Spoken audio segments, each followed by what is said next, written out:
ఈ వీడియో ఒకసారి చూడండి.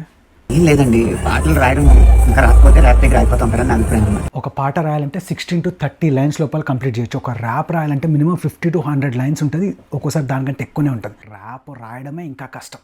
శృతి జ్ఞానం లేకుండా ఒక తాళ జ్ఞానం మాత్రమే ఉంటూ ఈ పాట ఇంకా రాయగలిగే స్టేజ్ రాకపోతే ర్యాప్ వస్తూ ఉంటుంది. కౌశల్య పాడతారు, స్ఫూర్తి పాడతారు, పాడతాడు అనంత శ్రీరామ్ రాస్తాడు రాస్తాడు పాడతాడు పాడతాడు పాడతాడు రాస్తాడు రాస్తాడు ర్యాప్ అయిపోతుంది. అందరూ అది లేదు.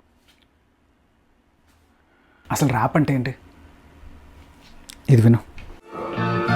టెల్ యు వాట్, ర్యాపర్ అంటే షేమ్ కాదు, ర్యాపర్ అంటే ఫ్లేమ్. వాడి మాటలు ఉంది గేమ్, ఒంటి నిండా స్వాగ్ ఉండి మెడల గోల్డెన్ చైన్. పనికి రాని ఆర్ట్ కాదు, మాకు ఉంది aim. It's a stream that flows and the hate is a hose. You can mock us all you want, we are rapping with a cause. Telugu rapper, Telugu rapper, Telugu rapper, I'm a Telugu rapper, yeah. Remix అన్న పేరుతోటి yo-yo అంటే rap కాదు. Rap అంటే వివరిస్తా, బుర్ర పెట్టి వింటే చాలు. సాహిత్యం సాన పెట్టి కవితకు ఓ బీట్ కొట్టి మనసునున్న పిట్ట కథలు పాటలుగా బయట పెట్టే అక్షరాల ఆట. ర్యాప్ అంటే చాచి కొట్టే మాట.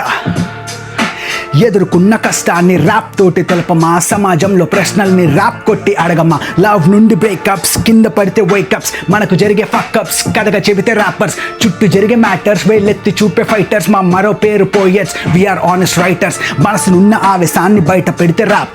అర్థమున్న మాటలతో ప్రాస కడితే ర్యాప్. క్యాప్ పెట్టి మైక్ పట్టి నిజము చెబితే ర్యాప్. స్టైల్ కొడుతూ పాడే మోడర్న్ కవిత పేరే rap. Telugu rapper, Telugu rapper, Telugu rapper, ఆమె తెలుగు ర్యాపర్, ఏ. కవితలు అనేది మన సంస్కృతిలో ఎప్పటి నుంచో భాగమే. దానికి ఒక బీట్ కొడితే దాన్నే ర్యాప్ అంటారు. Okay, let's respect the art. Rocky Jordan, I'll see you tomorrow.